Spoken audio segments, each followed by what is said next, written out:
À mes yeux, la meilleure solution qui s'offrait à moi quand je vivais dans l'obscurité était de tout garder pour moi.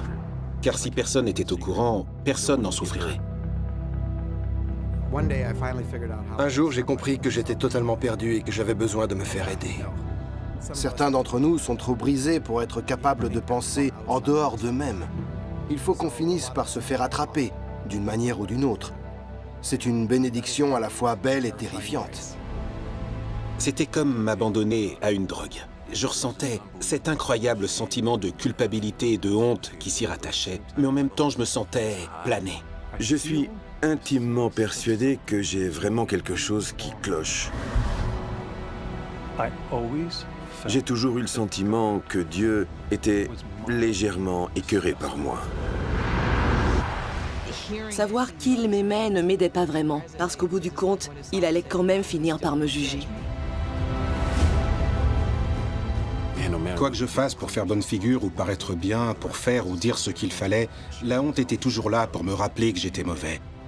Et quand on est mauvais, Dieu ne nous aime pas. Il ne veut rien avoir à faire avec nous. Cet amour-là se mérite. La honte est le sentiment qui guide mon comportement compulsif.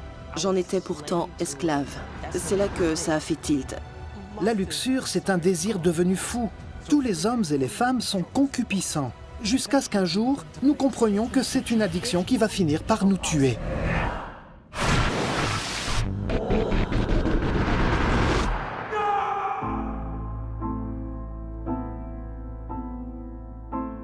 Trop souvent, nous pensons que Dieu veut seulement que nous nous adaptions, alors que ce qu'il veut vraiment, c'est nous transformer intégralement.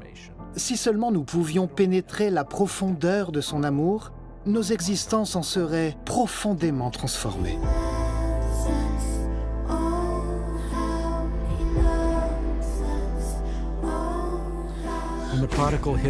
Quand le fils prodigue touche le fond, quelque chose peut pousser.